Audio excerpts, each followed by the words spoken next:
नमस्कार प्रिय दर्शकवृन्द, यहाँहरू सम्पूर्णलाई स्वागत गर्छु हाम्रो कलम र मसी च्यानलमा। म हुँ साबु। आज मैले लिएर आएकी छु एकदमै रोचक र मन छुने कथा, पैसाले फुटेको घर। कथा यसरी सुरु हुन्छ। देउरानी घर भित्रिनु अघि त्यो घरमा एउटा अनौठो शान्ति थियो। त्यो शान्ति बाहिरबाट हेर्दा मिलेको जस्तो देखिन्थ्यो, तर भित्र भने कडा नियम र डर थियो।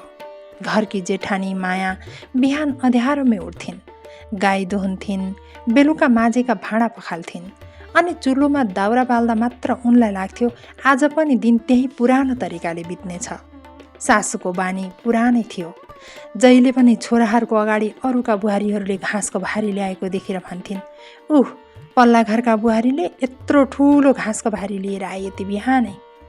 आफ्नो बुहारीले बिहानैदेखि उठेर घरधन्दादेखि गाईबस्तुसम्म र घाँसका भारी ल्याउँदा पनि कहिले आफ्नो बुहारीको तारिफ गर्दिनथिन्। घरको सारा काम गाईबस्तु मेलापात एक्लै नै मायाले गर्नुपर्थ्यो। तर सासूको मुखबाट कहिले पनि एक मुठी जस अलिकति तारिफ पाउँदिनथिन्। खाना खाना बस्दा सासूले जहिले चुलामा बस्नु पर्थ्यो। खाना खाँदै उनी मुख बिगार्दै भन्थिन्, आज त कति चर्को, एक बोरा नुन ल्याएको थियो, सबै हालिछे। तर माया निडर स्वभावकी थिई। उसले भने, कसरी चर्को हुन्छ, मैले त नुन ठिक्क हालेको थिएँ। सासूले भनिन्, भरे आफै खाएपछि थाहा हुन्छ। तर खाँदा थाहा हुन्थ्यो नुन कहिले पनि चर्को हुँदैन थियो। अनि घरका अरू सदस्यहरूले पनि कहिले दोष लगाउँदैनथे। मायाले धेरै पटक बुझिसकेकी थिइन्, सासूको अब्जस लगाउने यो मात्र एउटा चाल थियो। त्यसै बीच घरमा अर्को बुहारी ल्याउने कुरा भयो। कान्छो छोराको बिहे तय भयो। त्यो खबर सुन्दा मायाको मनमा सानो उज्यालो पलायो। ऊ अब एक्लै हुने छैन, कसैसँग मन खोलेर बोल्न पाइनेछ। तर त्यो उज्यालो कति दिन टिक्ने हो त्यो उनलाई थाहा थिएन। सीता घर भित्रिएको दिन घरको आँगन उस्तै थियो, तर हावामा केही नयाँपन थियो। सीता लजालु थिइन्, तर आँखा बुझ्ने खालको थियो। उनले सबैलाई नमस्कार गरिन्, मायातिर हेरेर हल्का मुस्कुराइन्। मायाले पनि मुस्कुराएर जवाफ दिइन्। त्यो सानो मुस्कानमा नै उनीहरू बीच एउटा सम्बन्ध सुरु भइसकेको थियो। सुरुका दिनहरूमा सीता धेरै बोल्दिनथिन्। उनले काम सिक्थिन्, हेर्थिन्, बुझ्थिन्। माया उनलाई सघाउँथिन्, कहिले भान्सामा, कहिले पानी भर्दा, कहिले घाँस काट्न जाँदा। उनीहरू बीचको सम्बन्ध बिस्तारै शब्दभन्दा बाहिरको हुँदै गयो। एक अर्काको थकान बुझ्ने, नजरले कुरा बुझ्ने। तर सासूको बानी भने उस्तै थियो। खाना खाने बेलामा उनी सधैँ भन्थिन्, आज कसले खाना बनाएको, कस्तो नमिठो तरकारी, मुखैमा हाल्न नआउने रहेछ। जेठानी मायातिर हेरेर उनले फेरि भनिन्, आफै बना है माया। सीता चुपचाप बसिरहन्थिन्। थालमा भात चलाउँदा उनको मनमा सानो चोट लाग्थ्यो। उनलाई थाहा थियो उनी पनि बनाउन सक्छिन्, सायद उस्तै, सायद अझ राम्रो। तर बोल्ने ठाउँ थिएन। एक दिन घरमा मासु ल्याइएको थियो। सासूले मायालाई भनिन्, माया, मासु चाहिँ तैँले नै बना है। यसले सीताको मनमा गहिरो चोट पुर्यायो। उनले आफूलाई अपमानित महसुस गरिन्। तर यो सासूको देउरानी जेठानीलाई फुट ल्याउने एउटा चाल मात्रै थियो, जेठानीलाई राम्रो गरेको जस्तो गरेर। धेरै हिम्मत गरेर सीताले मायालाई भनिन्, दिदी, आज मासु म बनाउँछु नि। माया अलिक अचम्म परिन्, तर उनको स्वरमा आत्मविश्वास थियो। बनाइहेर, उनले सहजै भनिन्। त्यो दिन भान्सामा सीता पुरै ध्यान दिएर पकाइरहेकी थिइन्। मसला मिलाउँदा, आगो सन्तुलन गर्दा उनको हातमा अनुभव देखिन्थ्यो। माया टोलाएर हेर्दै थिइन्। उनलाई भित्रैबाट लागिरहेको थियो, यो त साँच्चै जान्ने छे। खाना खाने बेला आयो। सासूले पहिलो घाँस खाइन्, अनि केही बेर चुप्प बसिन्। त्यो मौनता सबैभन्दा ठुलो प्रतिक्रिया थियो। घरका अरू सदस्यले भने खुलेरै तारिफ गरे, आजको मासु त एकदमै मिठो रहेछ। जब कसैले सोध्यो, कसले बनायो, मायाले सीतातिर इसारा गरिन्। सासूको अनुहारमा एकछिनको असहजता देखियो, तर उनले केवल यति मात्र भनिन्, ठिकै छ। त्यो ठिकै छ भित्र कति कुरा लुकेको थियो। स्वीकार गर्न नसकेको राम्रोपन, मनमा उठेको असुरक्षा र आफ्नो नियन्त्रण खुस्किँदै गएको डर। समय बित्दै गयो। सीताका 2 साना बच्चाहरू भए। घरमा गाईको दुध आउँथ्यो र त्यही दुध अब नयाँ खेलको माध्यम बन्यो। एक दिन सासूले मायालाई अलग्गै बोलाएर भनिन्, ए माया, बच्चाहरूलाई धेरै दुध नहाल, थोरै थोरै दे, ठेकीमा हाल्न पुग्दैन, मही बनाएर अलिकति घिउ पनि बनाउनु पर्छ। मायाले खासै सोचिनन्। ठिकै छ भनेर उनले गिलासमा थोरै मात्र दुध हाल्न थालिन्। सासू सीतासँग पुगिन्। आवाज बिस्तारै तर शब्द तीखा, तिमीले ध्यान दिएकी छौ? तिम्रो बच्चालाई माया कति थोरै दुध दिन्छे, मन पराउँदिन जस्तो लाग्छ। सीताको मन एकछिन हल्ल्यो। उनले सोचिन्, दिदी यस्तो गर्नुहुन्छ र? तर उनलाई त्यो कुरा सिधै मान्न पनि मन लागेन। राति भान्साको काम सकिएपछि उनले मायालाई सोधिन्, दिदी तपाईँले बच्चालाई दुध किन थोरै दिनुभयो? मायाले सिधै भनिन्, आमाले भन्नुभएको। त्यो एक वाक्यले सबै कुरा खोलिदियो। सीताले पनि त्यही सुनाइन्, मलाई त आमाले तपाईँको बारेमा उल्टै भन्नुभयो। दुवै केही बेर चुप्प बसे। त्यो मौनतामा उनीहरूले एउटै कुरा बुझे, उनीहरू बीच समस्या छैन, समस्या उनीहरू बीच बनाइँदैछ।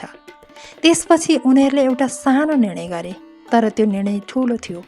अबदेखि अरूको कुरा सुनेर होइन, एकअर्कासँग सोधेर मात्र विश्वास गर्ने। त्यो दिनदेखि उनीहरूको सम्बन्ध अझ बलियो भयो। खाना खाने बेला सासू अगाडि बसिरहन्थिन्, नजरले जाँचिरहन्थिन्, कति खाए, के बोल्छन्। थालमा सुक्खा दाल र भात मात्र हुन्थ्यो। दही दुध अरू कुरा भए पनि उनीहरूलाई सजिलै दिइँदैनथ्यो। तर एउटा कुरा कहिले बदलिएन, उनीहरू एकअर्का बिना खाना कहिले खाँदैनथे।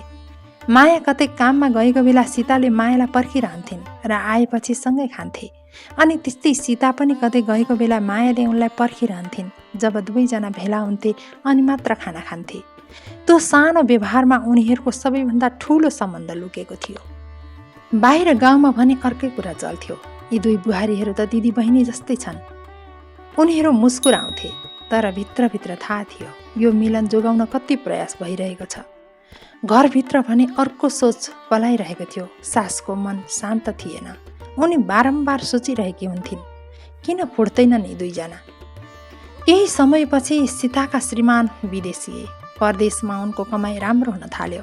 छोराको राम्रो कमाई हुन थालेसँगै यता सासूको व्यवहार पनि सीताप्रति निकै राम्रो हुन थाल्यो।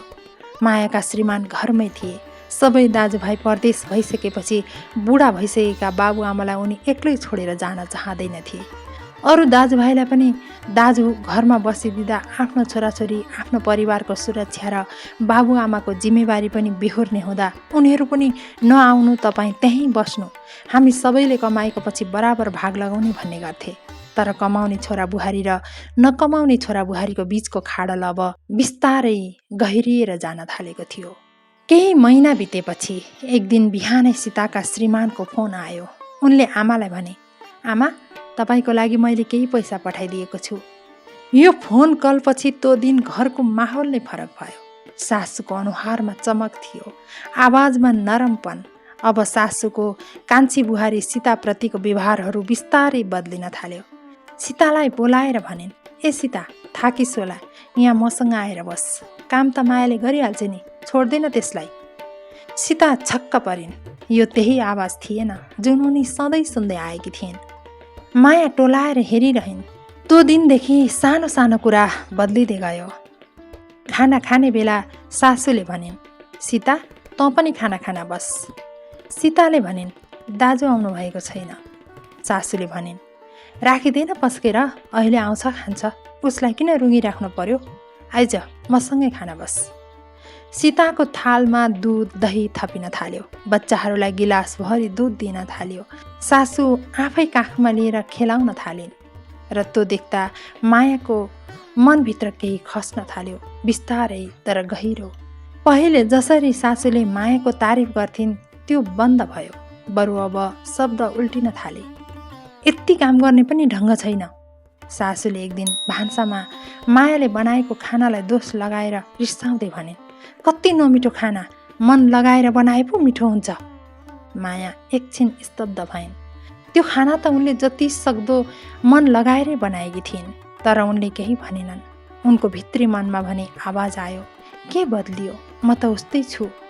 सीताले पनि परिवर्तन देखिरहेकी थिइन्। उनीसँग राम्रो व्यवहार भइरहेको थियो, तर त्यो राम्रो व्यवहारले उनीलाई खुसी भन्दा पनि बढी अप्ठ्यारो बनाइरहेको थियो। एक दिन भान्सामा दुईजना मात्र हुँदा सीताले भनिन्, दिदी, मलाई राम्रो लागिराखेको छैन। माया छक्क परे। किन? सीताले आँखा झुकाइन्। पहिले जस्तो छैन यो घर। मलाई मात्रै राम्रो व्यवहार गर्दा झन् अप्ठ्यारो लाग्छ। माया केही बेर चुप्प लागिन्। त्यो चुप्पीमा धेरै कुरा थिए, पीडा, बुझाइ र एक प्रकारको स्वीकृति। हुन त उनले हल्का स्वरमा भनिन्, यो घरमा कुरा मनले होइन फाइदाले चल्छ जस्तो लाग्न थाल्यो। दिन बित्दै गयो। सासूको व्यवहार अझै प्रष्ट हुँदै गयो। सीता अब मनपर्ने बुहारी भइन्। माया भने बिस्तारै गल्ती गर्ने मान्छे बन्दै गइन्। सानो सानो कुरामा पनि। हेर्नुहोस् न, सीता कति राम्रो गर्छे। र त सधैँ ढिला, सधैँ गल्ती। माया चुपचाप सुनिरहन्थिन्। पहिले उनले सहन सिकेकी थिइन्, तर अहिले त्यो सहनु पहिलेभन्दा फरक थियो। पहिले उनी एक्लै थिइन्, अहिले उनी एक्लो बनाइँदै थिइन्। सबैभन्दा गाह्रो त तब भयो जब बच्चा बच्चीहरू बीच पनि फरक देखिन थाल्यो। सीताका बच्चाहरूलाई सासूले काखमा खेलाउँथिन्, मिठाई ल्याइदिन्थिन्।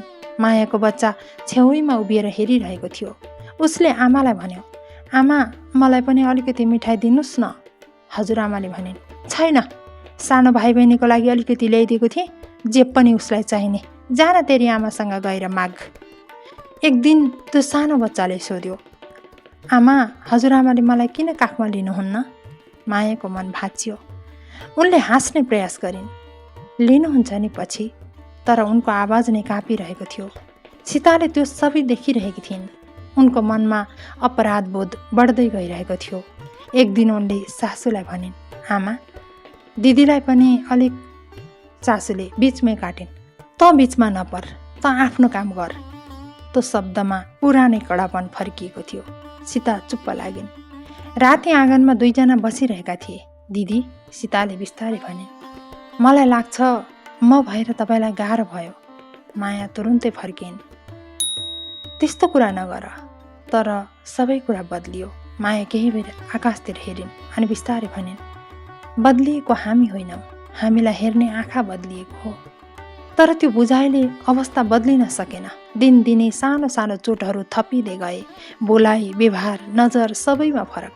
अन्ततः एक दिन यस्तो आयो जब बस्नै नसक्ने अवस्था बन्यो। सासूको कठोर शब्द, यदि तिमीहरूलाई यहाँ बस्न मन छैन भने जहाँ मन लाग्छ त्यहीँ जाओ, तिमीहरू नभए पनि यो घर चल्छ। त्यो वाक्यले सबै तोडिदियो। त्यो रात मायाले आफ्नो श्रीमानसँग भनिन्, अब म बस्न सक्दिनँ। उनको आवाज शान्त थियो, तर निर्णय बलियो। केही दिनभित्रै सामान बाँधियो। घरको आँगन जहाँ उनले वर्षौँ बिताएकी थिइन्, त्यो दिन अपरिचित जस्तो लागिरहेको थियो। जाने बेला सीता रोइरहेकी थिइन्। दिदी, नजानु न। माया मुस्कुराइन्, तर त्यो मुस्कानभित्र आँसु थियो। कहिलेकाहीँ टाढा जानुपर्छ आफूलाई बचाउन। सीताका बच्चाहरू दौडिएर आए। ठुली आमा, नजानु न। मायाले उनीहरूलाई काखमा उठाइन्। त्यो काखमा उनीहरूले आफ्नै बच्चा जस्तो माया पाएका थिए। उनको आँखाबाट आँसु झर्यो, तर उनले केही भनिनन्। मायाले घर छोडेको केही महिनापछि पैसा आउन बन्द भयो। विदेश गएको छोरा बिरामी पर्यो, काम छोड्नु पर्यो। घर फेरि उस्तै भयो। तर अब फरक कुरा के थियो भने माया थिएनन्। सासू एक दिन आँगनमा एक्लै बसिरहेकी थिइन्। न त पहिलेको गर्व थियो, न त अहिलेको सहारा। सीता काम गरिरहेकी थिइन् चुपचाप।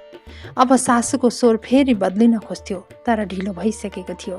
त्यो घरमा सबै थियो, आँगन, भान्सा, गाई, दुध। तर एउटा कुरा हराइसकेको थियो, मन। कहिलेकाहीँ घर पैसाले टिक्दैन, न त नियमले। घर टिक्ने कुरा हो निष्पक्ष मन र साँचो व्यवहार। जहाँ त्यो हराउँछ त्यहाँ सबै भएर पनि घर खाली हुन्छ। हाम्रो कथा हजुरहरूलाई कस्तो लाग्छ कृपया हामीलाई सल्लाह सुझाव दिन नभुल्नुहोला। कहाँबाट हेर्दै हुनुहुन्थ्यो एउटा कमेन्ट चाहिँ अवश्य गरिदिनुहोला। हाम्रो च्यानलमा नयाँ हुनुहुन्छ भने प्लिज सब्सक्राइब गर्न पनि नभुल्नुहोला। हस्त यतिन्जेल कथा सुनेर साथ दिनुभएकोमा धेरै धेरै धन्यवाद।